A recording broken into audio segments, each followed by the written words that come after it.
നമ്മളൊരുവിധം പ്രവാസികളുടെ റൂമിലൊക്കെ കാണുന്ന ഒരു തരത്തിലുള്ള എ സി ആണിത്. അപ്പോൾ ഈ എ സിൻ്റെ ഒരു പ്രത്യേകത എന്തെന്ന് വെച്ചാൽ, നമ്മൾ ഇത് വാങ്ങിയതിന് ശേഷം ഒരു 1-2 വർഷമൊക്കെ കഴിഞ്ഞാൽ ഇതിൻ്റെ മുകൾ ഭാഗത്തുള്ള കവർ, അതുപോലെ എ സി ഫിൽറ്റർ കാര്യങ്ങളൊക്കെ മിസ്സായതിന് ശേഷം ഈ ഒരു രൂപത്തിലാവും.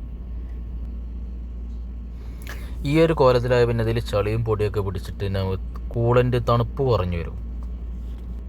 അങ്ങനെ പൊടിയും ചളിയൊക്കെ വരുമ്പോൾ നമ്മൾ എന്ത് ചെയ്യും, വല്ല എന്തെങ്കിലും ശീലയോ അല്ലെങ്കിൽ എന്തെങ്കിലും ബ്രഷൊക്കെ വെച്ച് കൊണ്ട് ക്ലീൻ ചെയ്യാറുണ്ട്. അങ്ങനെ ക്ലിയർ ചെയ്യുമ്പോൾ എന്താണെന്ന് വെച്ചാൽ ഇതിന് ഓൾറെഡി പുറത്തുള്ള ചളിയും പൊടിയൊക്കെ കുറേ ഉള്ളിൽ പോകും. അതുപോലെ ഈ ഷെല്ലുകൾക്ക് കുറേ ഡാമേജ് വരും. അപ്പോൾ ഇതുപോലൊക്കെ ഡാമേജ് വരാനൊക്കെ ഒരുപാട് സാധ്യതയുണ്ട്. അപ്പോൾ ഞാനിതുപോലൊക്കെ തന്നെ ചെയ്തിരുന്നത്. അപ്പോൾ പിന്നീട് എനിക്കൊരു ഐഡിയ തോന്നി, ഇത് ഒരു പക്ഷേ നിങ്ങൾക്ക് അറിയാവുന്ന സംഗതി ആയിരിക്കും, ഇനി അറിയാത്തവർക്ക് വേണ്ടിയിട്ടാണ് ഇങ്ങനെ ഒരു വീഡിയോ ചെയ്യാമെന്ന് വിചാരിച്ചത്. ഇതുപോലൊരു ചീർപ്പ് നമ്മൾ 2 റിയാലിന് സൂപ്പർ മാർക്കറ്റിൽ നിന്ന് വാങ്ങിയാൽ കിട്ടും. അതുപോലുള്ള ചീർപ്പ് മേടിച്ചിട്ട് ഇതുപോലെ മുകളിൽ നിന്ന് താഴോട്ട് ഇങ്ങനെ ചീകി കൊടുക്കുക. അപ്പോൾ എന്ത് ചെയ്യും, അപ്പോൾ പുറത്തുള്ള ചളി മാത്രമല്ല, ഷെല്ലിൻ്റെ ഉള്ളിലുള്ള ചളി നമുക്ക് നന്നായിട്ട് പുറത്തേക്ക് എടുക്കാൻ സാധിക്കും.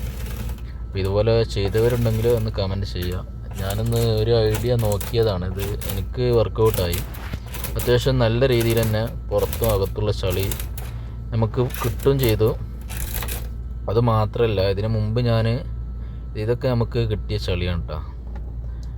അത്യാവശ്യം നല്ല രീതിയിൽ തന്നെ പുറത്തും അകത്തൊക്കെ നല്ല ചളി ഉണ്ടായിരുന്നു. അപ്പോൾ കൂളിങ് കുറഞ്ഞ സമയത്താണ് ഞാനിത് ചെയ്തത്. അപ്പോൾ ഇതുകൊണ്ടുള്ള ഉപകാരം എന്താണെന്ന് വെച്ചാൽ, ചളി കിട്ടുക മാത്രമല്ല, അത് പിന്നെ നമ്മളിതിന് മുമ്പ് ഇതുപോലെ ഡാമേജ് ആയിട്ടുള്ള ഭാഗങ്ങളൊക്കെ ഈ ചീർപ്പിൻ്റെ പല്ല് അതിൻ്റെ ഉള്ളിലേക്ക് കിടന്നിട്ട് ഡാമേജ് ആയിട്ടുള്ള ഭാഗങ്ങളൊക്കെ ശരിയാവുകയും ചെയ്തിട്ടാ. നിങ്ങൾക്ക് വീഡിയോയിൽ കണ്ടാൽ മനസ്സിലാവും. നല്ല കറക്റ്റായിട്ട് തന്നെ എല്ലേതും കറക്റ്റ് സ്പേസിൽ നിൽക്കുന്നുണ്ട്. ഇത് ഈ ഭാഗത്തൊക്കെ ഒരുപാട് ഡാമേജ് വന്നതുണ്ടായിരുന്നു. അതൊക്കെ ഈ ചീർപ്പ് കൊണ്ട് ഇങ്ങനെ ചെയ്തപ്പോൾ ഒക്കെ ശരിയായി. ഇതുപോലെ നല്ല ഡാമേജ് ആയതൊക്കെ ഒരുപാട് ശരിയായിട്ടാണ്. അപ്പോൾ പ്രവാസികളുണ്ടെങ്കിൽ ഈ ഒരു ഐഡിയ ഒന്ന് ട്രൈ ചെയ്ത് നോക്കുക. അപ്പോൾ നമ്മൾ ക്ലീൻ ചെയ്തിട്ട് കിട്ടിയ ചളിയാണ് കേട്ടത്. അത്യാവശ്യം നല്ല രീതിയിൽ തന്നെ ചളി ഉണ്ടായിരുന്നു. അത് മാത്രമല്ല, അതിന് ശേഷം എ സി നല്ല രീതിയിൽ കൂളിങ്ങും കിട്ടി തുടങ്ങി.